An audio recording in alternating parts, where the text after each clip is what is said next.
Hi everyone. Welcome to another episode of our Footie Fantasy Pod. This weekend is FA Cup weekend.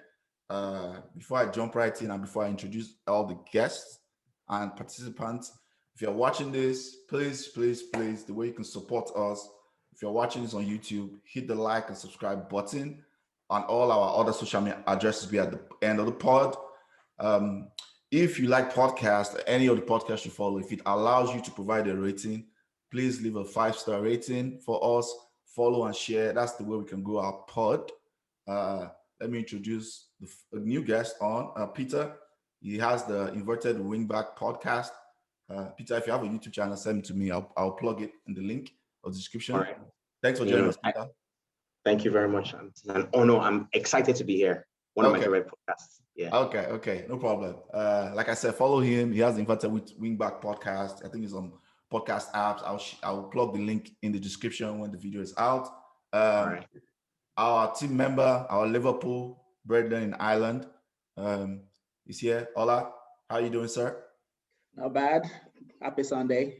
Sorry. Well, it's not so happy for you, but yeah. Anyway. Oh yeah. The shots are already coming. I expect this. He's getting the shots in early. Yeah, Liverpool 3 wins out of 4. You guys are on a roll, right? Finally won 3 games. 3 out of 4 games.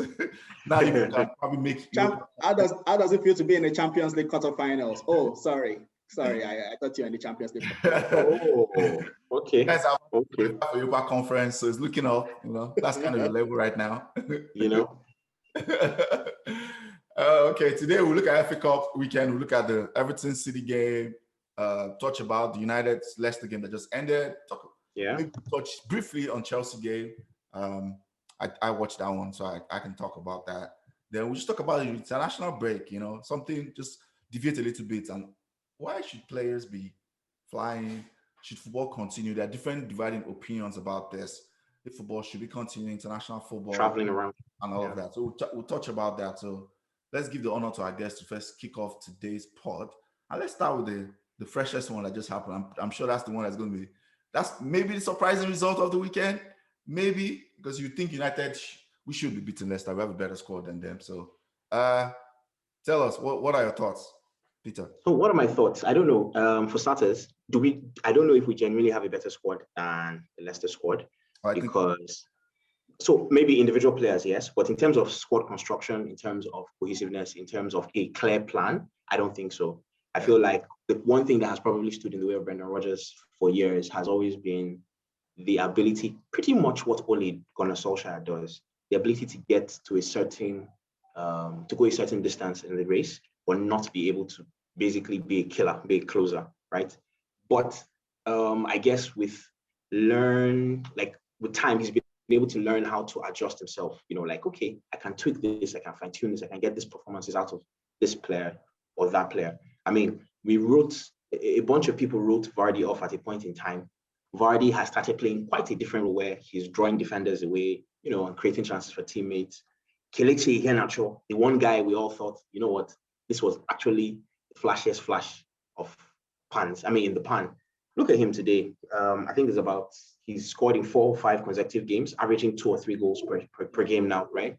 And it's not even a bunch of goals that are happenstance. It's a bunch of goals that have a clear plan to them. Now, you asked me the question and I started responding from the reverse. We've talked about Leicester. Let's talk about Manchester United.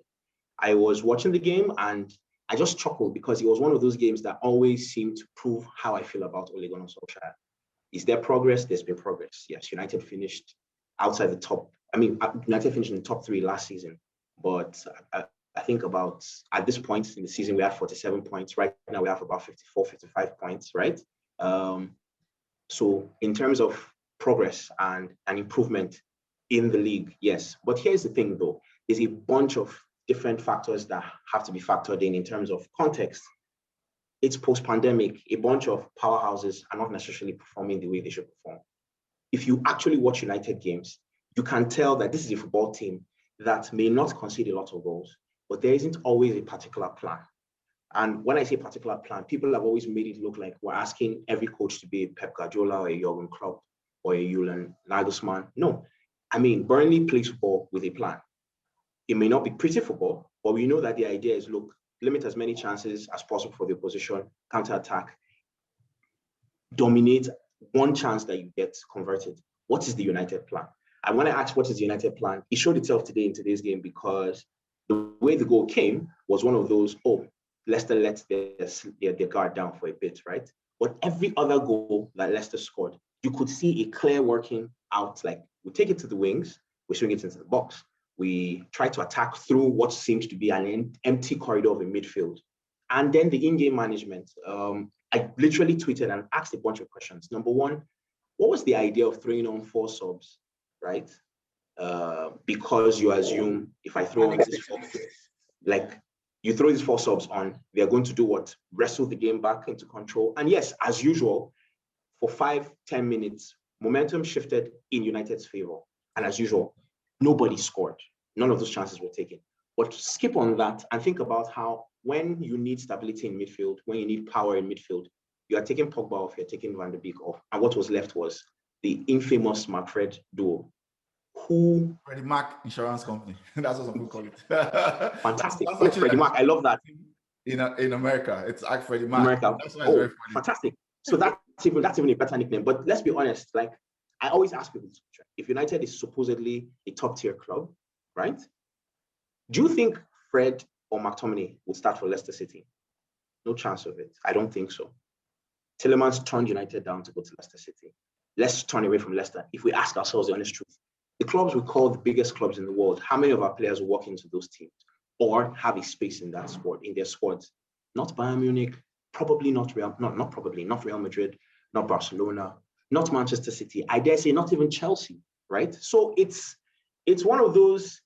Ole has done his best with, let's be honest, he's done a pretty good job. Like the way the season began, you would have assumed, this is a team in free fall. So he's done a pretty decent job.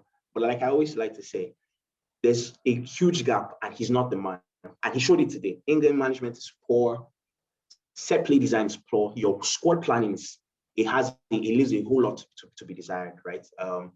Right now, there are a bunch of comments he's made that just make you know, look, it's almost as they say on Twitter, vibes. You say that trophies are not exactly a mark of progress. Fine. Let's look across and think about Arsenal. Arsenal is not necessarily, we laugh at them. They're the laughing stock of England to a large extent. Amongst the top 6, right?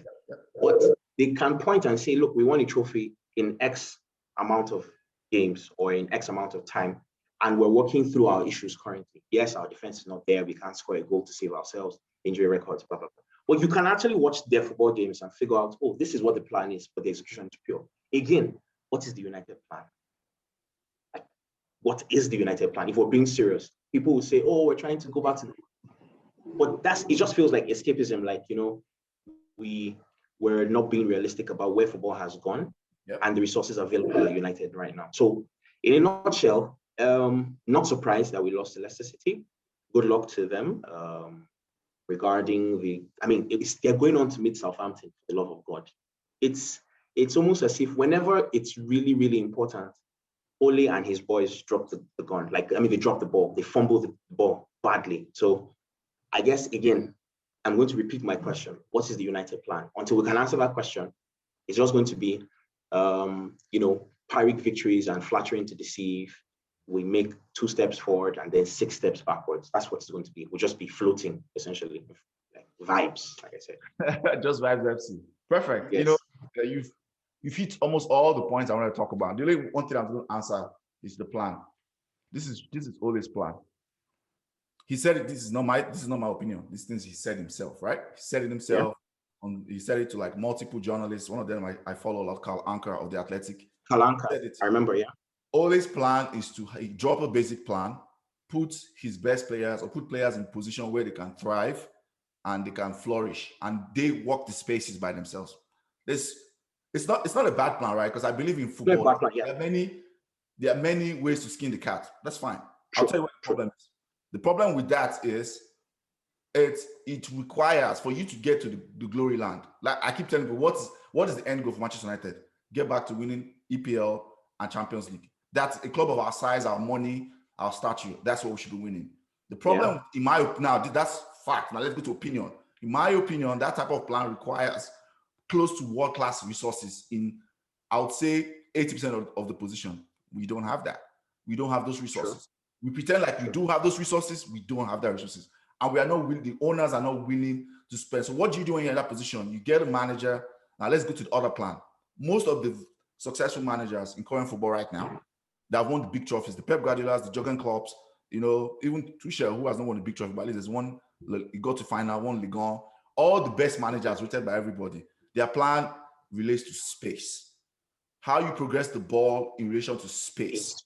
And that brings more consistency. Now, just my opinion. It brings more consistency when you do that, and it is more reliable.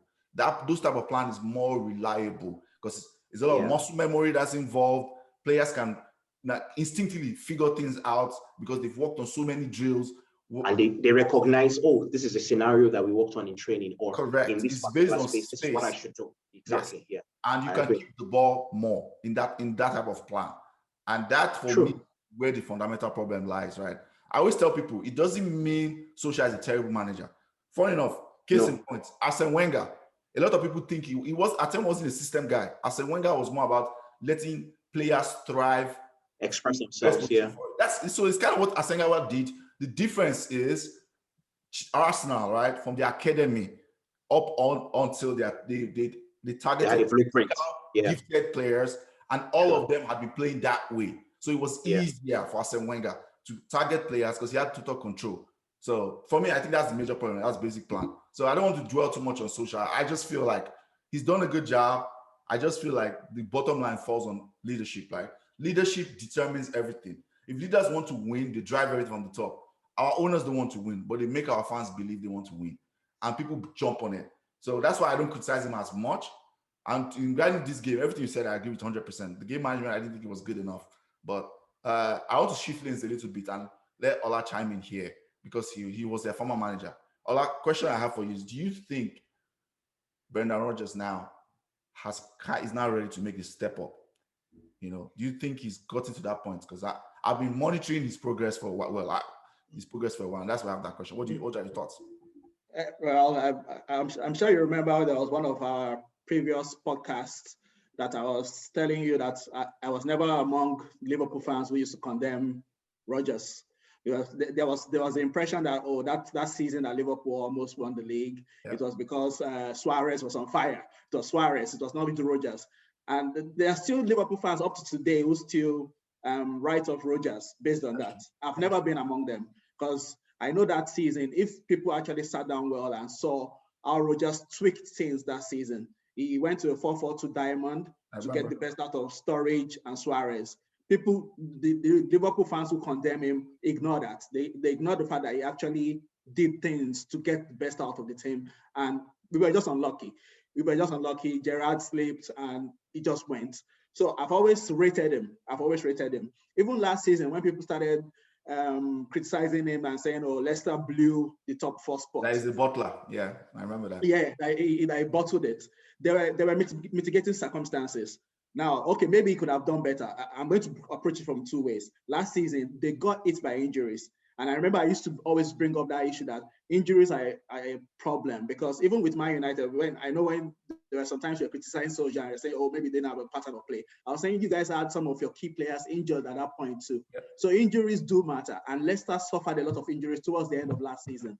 But Rodgers also could have handled it better because I think last season he didn't trust Iheanacho enough because Vardy had gone off boil. Vardy's goals are dried up. And Rodgers did not trust Kelechi enough. And that's the difference this season. This season, when there are injuries, because they've had injuries, I think after Liverpool, Leicester have suffered like the most injuries. That's true. So, but this season, Rodgers has handled it better because he has trusted the squad more and he has gotten better responsibilities. So, for me, in answer to your question, I think he has always been at a high level. I just think he has been unlucky.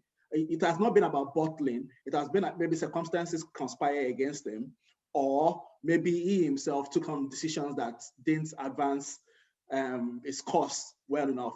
Not all managers are going to be perfect, and he is still a young enough manager. I think he's still in his 40s. Yeah. So yeah, I'm happy for them. to be honest, I think I hope they make top 4 because they deserve it. If Liverpool don't make top 4, I want Leicester to take our place. I don't want any other team apart from Leicester. Because Everton. Not Everton, not West Ham, not Spurs, not all Villa. It has to be Leicester. Leicester deserve it because they've, like Peter was saying, like Leicester have had a clear game plan. They've had clear strategy, the way they buy in their players. So, and the coach himself has also maximized his resources. It's not like they have hundreds and hundreds of millions to spend, but he has maximized his resources.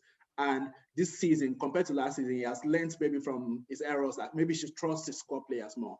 So I like him. I like Rodgers. I've never been, of course, there'll be sometimes maybe I troll him, but I always respected him as a coach. I've always respected him as a coach, and I believe he's going in the right direction now. Okay. Good point. Any thoughts about Solskjaer? Final thoughts, so we can move to Everton Man City game.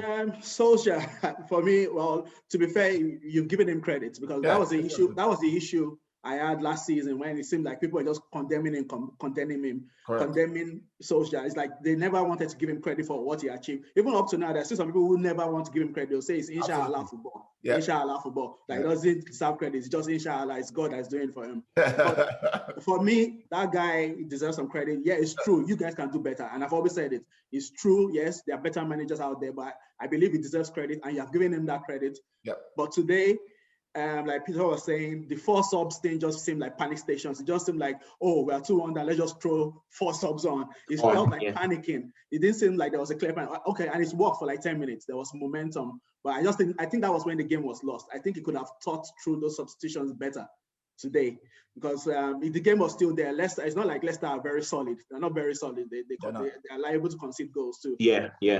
But it's just like he didn't do well to get United back in the game. So I think overall he has done a good job. Of course, you guys can do better. You can get a better manager. But I just don't think he's as bad as some people. Up to now, I've seen no many people who just think he's a PE teacher. I just think that's derogatory. Yeah. Calling somebody like that a PE teacher. Come on, that's just too far. That's too far in my opinion. Well. I think it's just one of those things where people are more interested in their opinions of being right than just being objective. Yeah. A lot of football chat is like that now, right? Which is funny. I've always said I think he's a good coach. I think he's a good EPL competent coach. I've always said this consistent, well, especially from after we got top 4. Before then, I was very, very doubtful he was a good coach. But when we got top 4, I was okay. He's a good EPL coach. He has proved it, and he's proving it this season. The problem is, I keep telling everybody, I'll keep saying this to everybody that wants to hear. The job at Manchester United requires a great coach, and it also requires better structure above that coach. So that's why I'm not just thinking if we get a great coach, it's going to work automatically. We need a clearer plan from the top. Let's switch. Stay with Yola, your favorite neighbors, Everton and Man City. I saw you celebrating yesterday. I wasn't celebrating. I was just giving a public service announcement because it is 26 years since Everton won the trophy. And they might be going about putting out a DVD because they beat us at Anfield this season. Let them celebrate that. They've not won a trophy since 1995. Do you know that Trent Alexander-Arnold was born in that period? Grew up, played in an academy, won a league with Liverpool, won the Champions League with Liverpool, won the Club World Championship, and Everton still haven't won a trophy in that period. That shows how terrible they are. And they deserve to go out yesterday. They played terribly against City. They were just waiting and thinking they would sneak one goal, and City just battered them in the last few minutes. It wasn't that I was exactly happy that they went out. It's just I just expected it, so I was not surprised. It's Everton; they don't win trophies anymore. Yeah, tell us how you really feel. It's Everton. It's Everton. They don't deserve much of our time, to be honest. Yeah. Oh my God. So this is one of my favorite things to do. I like to watch Liverpool fans speak about Everton, mostly because there's a passion that comes out that is often missing when it's time to speak about, there have been a few gaps, or do you really think that, can you justify Jordan Henderson winning Player of the Year last season, for example? And then they're like, hey, that's not the conversation we should be having and all that. But having said all of that, to be honest with you, I watched the game yesterday and I chuckled because I really, really like Ancelotti. And the reason I like him is he's one of the most realistic individuals alive. Yeah. He seems to know these are my limits. These are the resources available to me. So this is what I'm going to do. It's not always going to work. Like yesterday, plan was pretty clear. So much so that Guardiola even had some glowing remarks. He said, look, this guy's defended incredibly aggressively, right? Because it was clear. The plan was congest central areas, try and defend as much as possible. If we do get a chance to spring away and score one goal on the counter-attack, so be it. And at the same time, you could see that City finally are getting back to that place where, for a while, I don't know if you remember, there was a game against, I think, West Ham or so, where there was a slight, they won the game, but if you watch the game, you see just a little bit of complacency where it seemed like, you know what, we're going to figure out how to win this game, so it doesn't matter. But they're getting to that place where they seem to know how to buy their time, right? And then apply the pressure and turn the screw a bit. Robotic. And to be honest, I call it robotic football. Exactly. They are robots. And what tends to happen to them is one of the things, and I didn't know this till I didn't pay attention to it as much till the game against United. They're not really good at being in losing positions, right? When you hit them and then they have to come back.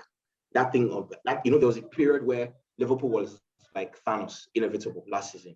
It's fine. They've considered a goal. I think a few clubs have been like that. Madrid, in the midst of that whole Ancelotti, Zidane era. Bayern like that now? Exactly. Bayern Munich right now. Wenger's Arsenal during that Invisibles run. There's this thing that City don't seem to have yet, the ability to come back from adversity. Exactly. The statistics actually back that up. They don't do well. Yeah. They don't do well. Yeah. However, it was good to see that one of the things that Pep has always been able to employ, and again, it's one of the things that any good manager should learn how to do. Sometimes the Sterlings of this world, sometimes the Agueros of this world will not be able to come through for you. This is the time to teach the Gundogans, the Phil Fodens, the Mahrezes of this world to step up. And that's what happened yesterday. You could see that there was a varied, and it's one of those things that even Leicester City is doing. Responsibility is well weighted around the team. So Cancelo can be the problem. You think you want to mark out Cancelo? That's fine. He's going to cede responsibility to someone like Gundogan.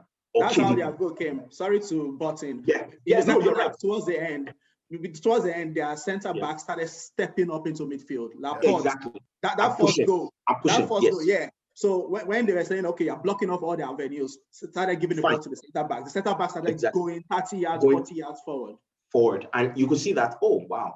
And again, sorry to go back to Man United. One of those things where I say, if I wanted to I watch United games and I feel like, look, put somebody that's going to hassle Fred consistently. Yep. Right. And you're good. Or if you can, do that cynical thing, tying someone to, tying somebody to Bruno Fernandes. You know that thing Jose does where he decides, you know what, your responsibility today is to be married to Messi on the pitch or Herrera. Just find Hazard and be with him. Leipzig did it to a second leg. They did it to a second leg. And that's it. Meanwhile, a good football team, you try to look at Liverpool. The Liverpool, when they reached Super Saiyan mode under Klopp, the idea was clear. You say you want to mark out one of the midfielders, that's your loss. As long as Pep is not overthinking, as we say, right? As long as he decides, look, the most obvious solution, like Oladimeji mentioned just right now, it's simple. Oh, every other avenue is choked up. I don't think they can account for the defenders, right? So let the defenders push forward. And it was a good game. I'm really interested. I think I'm more interested in finding out who actually gets to win the FA Cup this season, because they have this whole quadruple thing going on right now, right? Which is, we hear about this almost every other season now. Oh, how many trophies is this team going to win? And then everybody talks about it. But actually, I feel like the contenders who are left in the FA Cup right now are quite, we should actually be looking at them and be wondering, it's good. It's an interesting field of opponents. It is. So you've said everything. I'll just say quickly about City. My only thoughts about them are, I think everything you said are 100% correct. The fact, Ola said they struggle to come back to win games. I think the tweak they made halfway through the season, where they push their fullbacks into midfield to stop counter properly this time. And the wingers, they don't press as high anymore, has helped them, and that's why they thrive more. Okay, we're going to go ahead, but we're going to make sure we don't concede first, because we know we can score. but we don't want to destroy our, whether it's game plan mentality of our players by having to pass from behind and they have to rush things. I want them to be patient. I think if I'm Pep Guardiola, I think for the high leverage games, which are about to face now, right? Semi-final, FA Cup, Champions League, with Dortmund, maybe not also with Dortmund, but when they get to like Bayern, the Bayern Munich, yes. I'm playing what this guy has already said Pep has always wanted to do, Arteta, which is very simple. False nine. They look so much better when they don't have Aguero or Jesus as striker. They look so much better. They look so much secure and they look so much dangerous. There's too much to pick up. If I'm him, that's what I'm sticking with, those high leverage games. I know the other league games, you can play those guys, just for give them confidence. Aguero is, they're facing him out, Jesus. But those high leverage games, that's what I'm doing if I'm him. Because that when they play that false nine, they look inevitable. They always kind of always look inevitable. Let me jump to Chelsea quickly before we go to our Chelsea and Sheffield. I think for me, I watched the game this morning. I think the underlying, I saw about that game was Tuchel is doing an audit of his squad. He's doing an audit of who are the players going forward that are going to be my players next season. And at the same time, while doing an audit, he also has to get results, which he understands that perfect. So I think that's very impressive about Tuchel. I think today's game made so many changes in order to do this audit, which is continuing. They had lacked so much reading. They didn't play really well today, and I'm sure he knows that. Sheffield obviously were motivated. This is the only thing they had to play for there. I mean, they are going down, so they threw everything at Chelsea. So I felt like there was some complacency in the lineup and the way the players approached it. That's one for sure. Number two, I also think ongoing for Tuchel, one thing he's going to have to need to figure out is the final third. Decision making eventually. Players eventually. I know he's going to do squad construction to take care of part of that. I know they're going for Haaland. I'm hearing that they're going for Haaland too. We'll take a part of that, but just eventually he's going to need to figure out the final third, which I think is affected by this back three he's playing. I get why he's playing back three. He needs defensive solidity. Yeah. He knows he doesn't have volume goal scorers. He doesn't have right now. Timo Werner is supposed to be the guy that gives 25 goals. He doesn't have any volume goal scorers, so it's okay. You know what? I don't have volume goal scorers, so I'm going to win games by controlling games, keeping possession, and make sure we don't concede because I have players that can nick in here and there. He doesn't have volume goal scorers. He knows that. So that's the one thing that is going to determine if next season they will try to challenge us. I think for FA Cup, I think that game is really close, man. It's going to be really tight against City. I've not seen them go against City yet under Tuchel, but I'm very interested to see how that pans out. I'm very, very interested because I think Tuchel is a very, very, very good coach who got a lot of stick unnecessarily from weird reason. I don't understand that because he got sacked. This idea that when the coach gets sacked, it means that the coach is bad or is terrible. It's very weird to me. I never get that, especially with his body of work. He has a very good body of work, in my opinion. So I think it's one of those. It's one of the problems with England. Damn, we have 10 minutes left. Okay, go ahead. Okay, let me just quickly. I'll say this as quickly as possible. So people who watch a lot of football or support an English club are often guilty of not watching any football outside of England. So they have no idea what is going on. Big problem. It's a huge problem. Like Tuchel is literally, he's literally. They used to call him Klopp light because he followed a similar path. The only difference is he's more attuned to possession and solidity, a la Pep Guardiola, than heavy metal vertical football like Klopp, right? There's that, but also let's be honest, they've conceded only 2 or 3 goals since he came in, and one of those goals, 2 goals, yes, one of them was an own goal. The other one was Minamino woke up, right? But they've kept clean sheets consistently. Aspilicueta has come back into the team. Rudiger has come back into the team, and it's a solid team. Anybody who looks at that fellow and doesn't give him respect, it's on you. It just shows, I don't know what you expect, especially considering the circumstances. Yeah. I've always never rated Lampard. I always said, for example, I felt like a lot of nepotism was at play with him getting his job. And then, going past the nepotism, his credentials are almost worse than, or even not on par with Solskjaer. What is your plan? You can't organize a defense, right? Eventually, we're going to see Tuchel sort out his striking force. And it's going to be obvious. Kante is playing some of the best football. I feel like, oh God, France is going to be a problem at the Euros because of Tuchel. All of a sudden, Kante is playing his best football. So I feel like Chelsea will actually give City a good run for their money. But they're a rival club, and it hurts me to see them sorting out their problems one bit, very, very slow, very, very slow. Let's not lie about it. But you can actually see the progress just little bit by little bit. Yeah, I agree. So let's jump out. Let's talk about international break quickly. So these are my thoughts, and this is just a general ending discussion. I feel like, I do not know what FIFA or the football authorities think that in the pandemic that's still going on, raging on, they still want to play all these international games. I get the reason, based on they have to get it done, World Cup, but I don't understand why they're not looking at the mental, physical burden on the players. These players are tired. I am predicting that these Euros we're going to watch is going to be one, and I hope my prediction doesn't come to pass. I predict it's going to be one of the worst Euros ever, because players that are going to be there, there's going to be a lot of injuries that happen towards the end of the season or beginning of the Euros, hamstrings, muscle injuries, and players are just going to be knackered. And the smart coaches are going to realize this, and everybody's just going to play what I like to call Benitez, Jose Mourinho type football. Yeah, like keep it tight, let's nick a goal. Keep it tight, let's nick a goal. That's what most of those players are going to be hella knackered. So I don't understand why international football is still going on. Just because of the compromises, it will lead to, like, I think, maybe not integrity, but the results of the crucial ending game season. Because there's going to be people that will get, infections. Which games are you postponing? At what points do you have postponing? I know Inter had to postpone their games. Like, I know it's not because of the international break, but I'm just saying all this flying, and some people are in a bubble, some people are not in a bubble. So I think Croatia and one Bosnia players are saying, "Oh, why do France get the treatment of a bubble?" I just think it does not make any sense. So I think there are so many thoughts about it, but I just want to hear you guys' thoughts before we go. Okay, I'll just break it down. Ayo and Peter, it's all about the Benjamins, baby. It's all about the money. It's simple. Let's not talk too much. Let's not talk too much. It's money. It's money. They don't care. They don't care what all the points you have raised are they are valid points. Injuries, fatigue, people getting COVID, valid concerns, but they don't care. These people are all about the money. They postponed the Euro 2020 from last year to this year.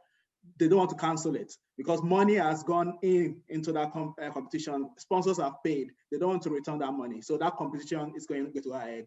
What is annoying me more is that during this international break, some players are going to play 3 games. 3. Yes. 3 in this period.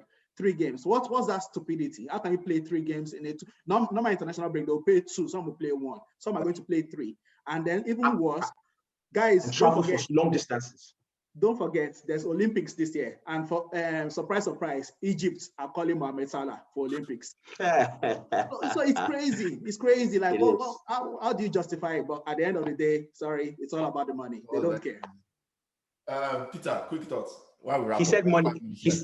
He said money, and there's no arguing with that fact, right? My issue is we're making players travel crisscross across Europe. In some instances across the world, right? A bunch of people are going to travel across the world. So the risk of infection is high, the risk of fatigue is high. I don't know if you've seen a bunch of reports talking about stats. Beginning of the season, everybody was 6-1, 7 this, and everybody was like, what pandemic and all of that.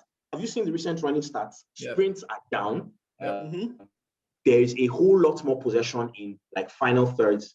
When I say final thirds, like home teams are holding the ball, like less sprints, more defensive football. Imagine if you now springboard that into international football. Yeah. So I'm wondering what the plan is, right? And then let's not talk about the corruption. I hope you have good lawyers, but let's not talk about the corruption that's occurring across certain football organizations, right? So it's like you said, it's money at the end of the day. You're talking about the mental state of the players, the bodies of these players. But I want you to remember something. To a lot of football administrators, 9 out of 10, football is a product. Yeah. The players are also products. The same way drug lords will push crack and sell it and want to get the best customers, right? The best buyers. It's the same way with these footballers. Whatever is required to sell the best product and get as much money as possible is what is going to be done. That's the end of it. Okay, that's a perfect way to come to the end of this for sure. Before we go, quick predictions. Who is going to FA Cup winner? Quick fire prediction. Ola. I think Chelsea might do it. You guys have spoken a lot about Thomas Tuchel, and I think he has done a fantastic job. It has showed how badly Lampard used that squad. Because within a few weeks, Thomas Tuchel has come in and made it well. So I'll go for Chelsea, and I'll just quickly put in my kudos of the week, because I know you usually like to have kudos of the week. Kelechi Iheanacho, kudos of the week, because that boy, not just for today, but even last week, he scored 3 goals.